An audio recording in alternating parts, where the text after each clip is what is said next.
I'm the youngest of four children. I have an older sister and two older brothers. Always regarded myself as the medical mistake. Mum had a very bad pregnancy with my older brother and was told that she would die in childbirth if she got pregnant again. She had a tubal ligation, but it came undone and she fell pregnant with me. Mum was told to have an abortion by well-meaning people, saying she was selfish to want another child when she could leave her husband with 3 or 4 children to rear by himself. Words of death were spoken over me, and God showed me a vision from the womb of me saying, "Don't kill me, Mummy, I'll be good, Mummy." The pregnancy was very difficult, and my siblings were placed in a children's home for several months and were severely traumatised. I took on the guilt for the trauma that my birth had caused them, my dad and my mum and my siblings, and this resulted in me making an inner vow that I would be worthwhile. And I was. I became a high achiever, but I constantly needed affirmation and praise to confirm that I was worthwhile.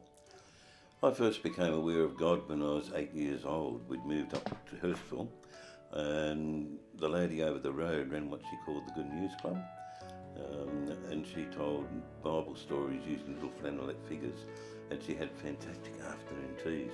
That only lasted for about 8 or 9 months, and then it stopped. I think she must have passed away. At 17, Mum realised I hadn't been confirmed and arranged for me to attend the minister's weekly Bible study. The day of confirmation, the bishop laid hands on me, and I returned to the pew and knelt down. When I looked up, it was just like rays of light coming through the stained glass window above the altar, and it felt like God was just pouring oil all over me. The real difference this experience made in my life was that I now attended church all the time. Most of the parish council were Freemasons, and at age 18 I joined the Freemasons. I quickly advanced through the ranks and became a worship master at the age of 21 and again at 25. I also entered higher degrees in Freemasonry. I was elected a parish council and then people's warden. I sang in both the church and Masonic choirs, and I assisted at the communion. However, this led to my need to be worthwhile and to be affirmed and praised. And in effect, I was trying to prove to God that I was worthy, and at the same time became quite prideful in the achievements that I was doing, but it was all in my own strength.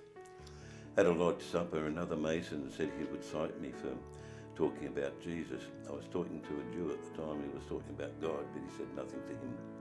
And I realised that if Jesus came back, he might not come in if his name could not even be mentioned.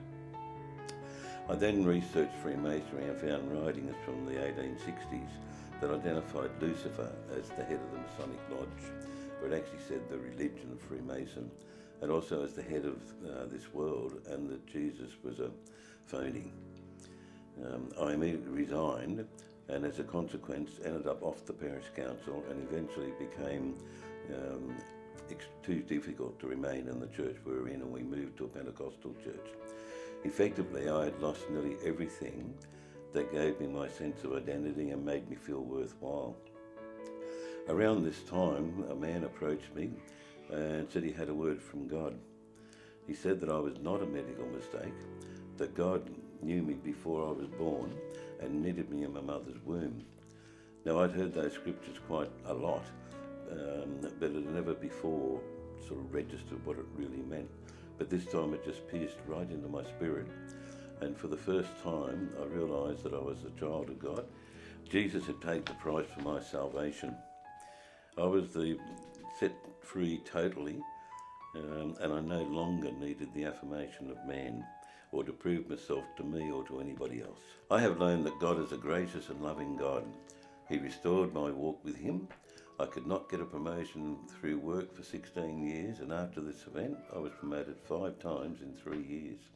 Family circumstances had stopped me from getting a higher education, but God enabled me to go to university. He restored my relationship with my wife and children, as I had been an absent father due to attending church and lodge meetings. To young people today, I say don't let your past or your life experience dictate what your future will be. Put God first in your life and He will overcome your past and lead you in a glorious future. As for the church here, I was sitting in the church one morning and I looked out the window and saw a vision of the car park overflowing to the extent that people had to park on the street. As people got out of their cars or walked through the gates, they were falling down under the power of the Spirit, and people were being healed of all sorts of illnesses and ailments.